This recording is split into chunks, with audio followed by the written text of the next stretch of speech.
Hey guys, welcome to రూపాసో. అందరూ ఎలా ఉన్నారు? ఫస్ట్ ఆఫ్ ఆల్ అందరికీ హ్యాపీ శ్రీరామనవమి, మీకు మీ కుటుంబ సభ్యులకి. అండ్ ఈరోజు వచ్చేసి శ్రీరామనవమి స్పెషల్గా మా అమ్మ అయితే సుగుండలు చేస్తుంది.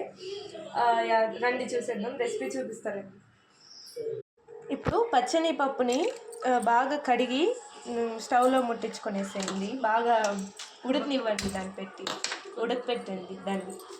అండ్ సాల్ట్ వేసుకోండి, కొంచెం సరిపోయేంత సాల్ట్ వేసి కొంచెంగానే వేసుకోండి చాలు, ఎందుకంటే స్వీట్ కదా, ఉప్పుగా అయిపోతుంది ఎక్కువ వేసుకుంటే. సో అందరూ శ్రీరామనవమికి ఏంటి స్పెషల్ ఏంటి అసలు, అండ్ మీ ఇంట్లో స్పెషల్స్ అన్నీ నా కామెంట్స్లో షేర్ చేసేసుకోండి.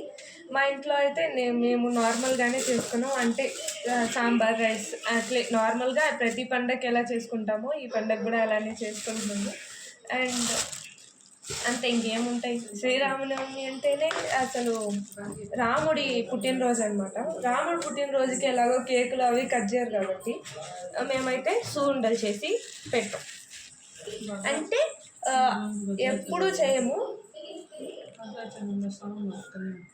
ఈరోజు ఇంకొకటి ఏంటంటే భద్రాచలంలో స్వామివారి కళ్యాణం అనమాట, రాముడి కళ్యాణం. ఎప్పుడో చిన్నప్పుడు వెళ్ళా భద్రాచలంకి, నాకు గుర్తు కూడా లేదు. అంటే బెల్లం పగలగొట్టుకొని అమ్మ బెల్లం పగలగొట్టేసుకొని వస్తాను. ఆల్మోస్ట్ టైం వచ్చేసి 5 అయిపోయింది. మా అమ్మ ఇంకా స్టార్ట్ చేసి 7 అవుతుంది అది అవడానికి. ఎందుకంటే మీకు వీడియోలో చూపిస్తున్నాను కాబట్టి అది ఫాస్ట్గా అయిపోతుంది. ఎందుకంటే నేను అప్పుడప్పుడు కూర్చొని లేస్తూ తీస్తూ ఉంటాను అనమాట.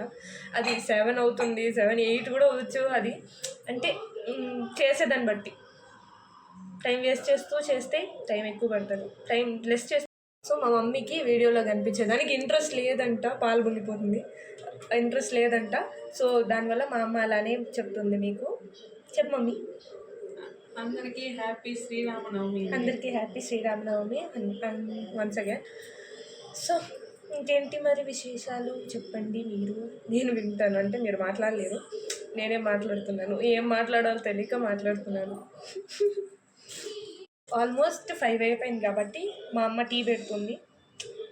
టీ పెట్టేసి ఇప్పుడు తాగేసి నాక మనము దాన్ని స్టార్ట్ చేద్దాం, సుగుండలు చేసేదాన్ని. అంటే మనము టైం మనం ఎలా చేస్తామో దాన్ని బట్టి టైం అవుతుంది అనమాట. అంతేగాని మేము అనుకోకుండానే చేస్తున్నాం, చెయ్యాలని ఇది లేదు మాకి. అంటే చెయ్యాలనేసి ఐడియా లేదు అసలు మాకి. ఎందుకు చేస్తున్నామంటే ఏమో స్వీట్స్ తిని మేము అంటే స్వీట్స్ అంతా తగ్గించేసామన్నమాట. ఇప్పుడు స్వీట్స్ అస్సలు తినడం లేదు. సో దానివల్ల మా అమ్మ చాలా రోజులు అయింది తిని స్వీట్స్. సో దానివల్ల సుగుండలు చేస్తుంది. అంటే అప్పుడప్పుడు చేసుకుంటాం. అది కూడా మైదా కాబట్టి, మైదాతోనే కదా చేస్తారు. సో అది మైదా కాబట్టి మైదాని తగ్గించుకోవాలి కొంచెం, అప్పుడు మనకి బాగుంటుంది.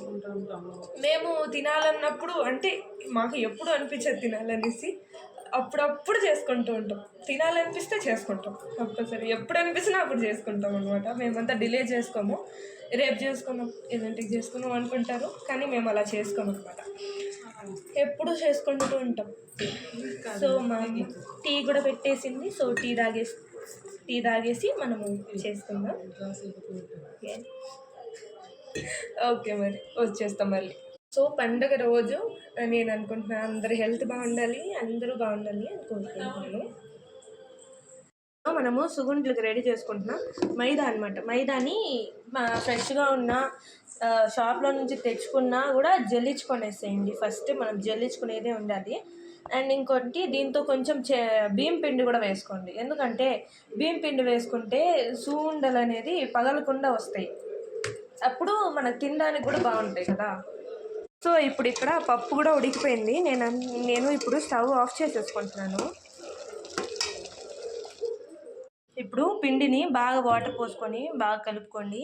అండ్ దీంతో ఉప్పు కూడా కొంచెం వేసుకోండి, ఎందుకంటే పై లేయర్ బాగుంటుంది. ఇప్పుడు సోడా వేసుకుంటుంది మా అమ్మ. సోడా వేసుకుంటే బాగా మెత్తగా వస్తాయి, బాగుంటుంది. లేదంటే కొంచెం హార్డ్గా వచ్చేస్తుంది. అంటే హార్డ్గా ఉంటే బాగుండదు కొంచెం తినడానికి. అంటే సాఫ్ట్గా ఉంటే మన ఏమైనా తినాలి అనిపిస్తుంది మళ్ళీ కూడా కదా. సో సాఫ్ట్గా ఉండాలి. బాగా ఉంటలు లేకుండా బాగా మిక్స్ చేసేసుకోండి. మనము కేక్ బ్యాటర్ చేసుకుంటాం చూస్తారా, ఉంటలు లేకుండా, అలా చేసుకోవాలి దీన్ని కూడా ఉంటలు లేకుండా. ఇప్పుడు మనము పప్పు ఉడకబెట్టాం కదా, సో దాన్ని మనము గ్రైండ్ చేసుకోవాలి. ఇప్పుడు అందులో ఏలక్కాయలు వేసుకుంటున్నాం చాలమ్మా. నేనైతే వేసుకుంటున్నాను, మీరు ఎంత చేసుకుంటారో దానికి స్మెల్కి వేసుకుంటున్నారు అంతే.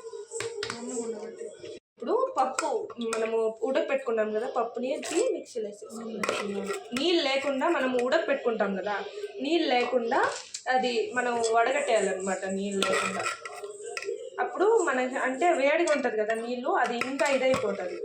సో దానివల్ల మనము అంటే దాన్ని కరెక్ట్గా పోసుకొని చేసుకుంటే బాగుంటుంది. అండ్ మా అమ్మ కొంచెం ఎక్కువే పోస్తుంది, అంటే మనం వంచుకోవచ్చు మళ్ళీ.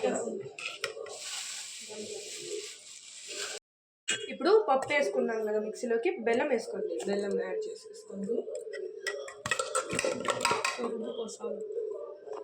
ఇప్పుడు దీన్ని వచ్చేసి గ్రైండ్ చేసుకోండి. ఇప్పుడు దాన్ని మిక్సీ చేసుకున్నాం కదా, దాన్ని బాగా నలుపుకొని, అంటే బాగా అమ్ముకొచ్చి 2 సార్లు, అంటే మేము మిక్సీలో 2 సార్లు వేసుకున్నాం అనమాట. అన్నీ బాగా కలిపేలాగా కలపండి బాగా. అండ్ కలిపేసి ఉంటలు పెట్టేసుకోండి. ఇలా చిన్న చిన్న ఉండలుగా పట్టుకోండి, చిన్న సైజు అంటే మీడియం. ఇప్పుడు కడాయిలో ఆయిల్ పోసుకోండి.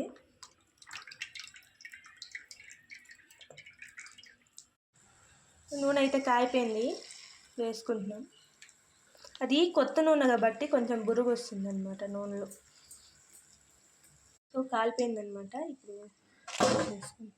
అది టిష్యూ వేసుకోండి, ఎందుకంటే దాంతో ఉన్న ఆయిల్ అంతా టిష్యూ లాగేస్తుంది, మనకి నాన్ ఆయిల్ అవుతుంది కొంచెం తర్వాత. దాన్ని బాగుంటుంది మనం తినడానికి.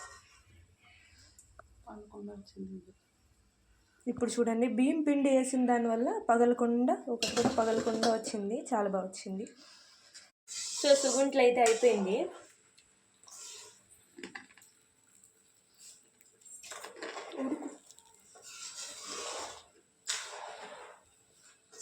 వేడిగా ఉంటే ఊపి తినవాలి. మాడి వాసన ఇదేనా వాసన మగ్గి వేస్తాం.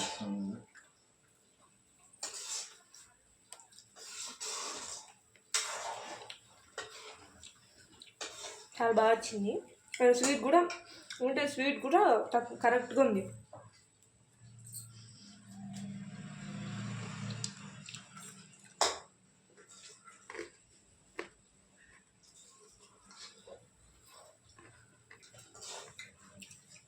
సో ఇంతటితో అయితే వీడియో ఎండ్ చేస్తున్నాను. Thanks for watching. మీరు ఒకసారి ట్రై చేసి ఎలా ఉందో నాకు కామెంట్ సెక్షన్లో చెప్పండి. బాయ్.